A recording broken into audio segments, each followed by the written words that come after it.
Good morning. My name is Dr. Anthony Tsares and I'm academic clinical rheumatologist at the University of Oxford, United Kingdom.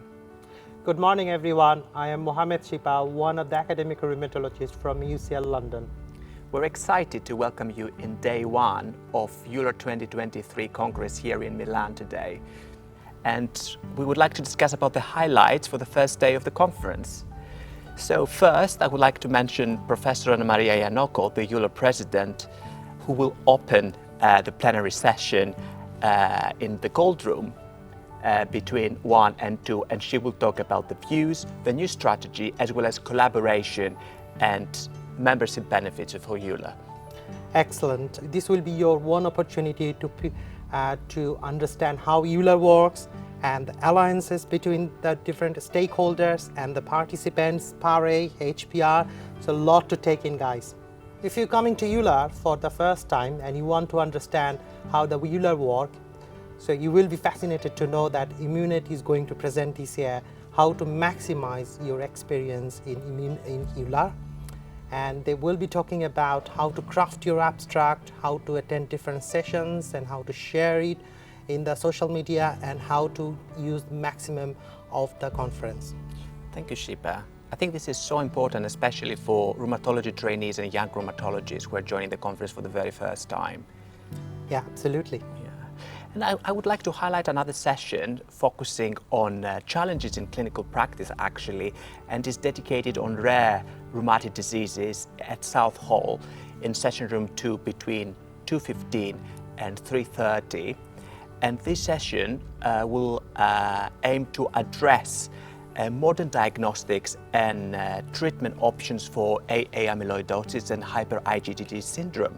And hopefully it will manage to tackle difficulties in monitoring the treatment safety and the treatment response in those rarer conditions.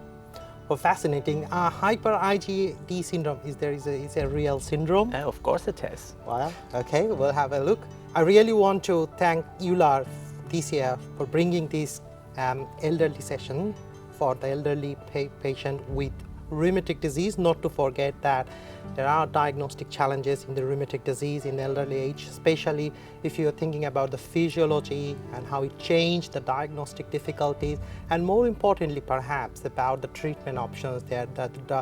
The tolerance of the treatment is vital and their frailty is equally vital. So these sessions is going to be one of the most fascinating one, which is going to happen in the Brown Room 3 at 2:15.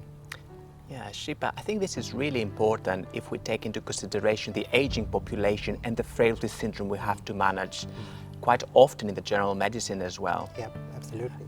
So, and that gives me the chance to actually highlight a very interesting interplay between rheumatology and other medical specialties, especially respiratory medicine, which is dedicated to lung involvement in autoimmune rheumatic diseases.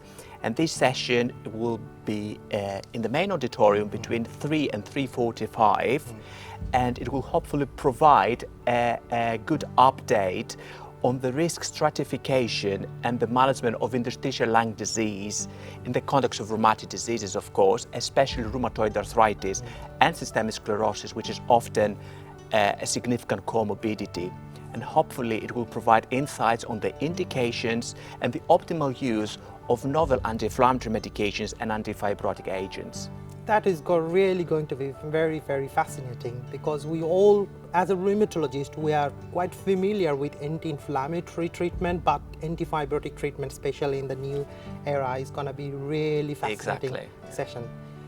Great. Now let's talk about the biomarker. So basically, the PARE group is going to present at session room 5 at 4:30 about the digital biomarker technology, how to monitor rheumatic disease, especially inflammatory arthritis, and how to monitor like from distance and see the progression of the disease. This hopefully is going to be a very, very exciting session.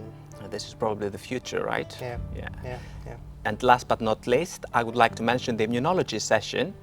And this is an amazing opportunity, especially for young rheumatologists, to get an update on adaptive immunity in rheumatic diseases. So this session is hosting 8 oral abstract presentations in AMBER 3 and 4 between 4:30 and 6. And those abstracts will explore immune abnormalities in multiple rheumatic diseases such as rheumatoid arthritis, systemic lupus erythematosus, primary Sjogren's syndrome. And this is, I think, an excellent opportunity to listen to the newest discoveries in the area of B and T cell immunology in the context of rheumatology. Anthony, that sounds very, very complex, but yet I will be delighted to be there, and it's so much exciting talks there. Yeah. Thank you. And this is the end of day one in EULAR 2023, and we hope you will like all the sessions we have highlighted, as we will. Thank you very much, Anthony. We're looking forward to be there, and hopefully everyone will enjoy this year's EULAR. Thank you. Thank you.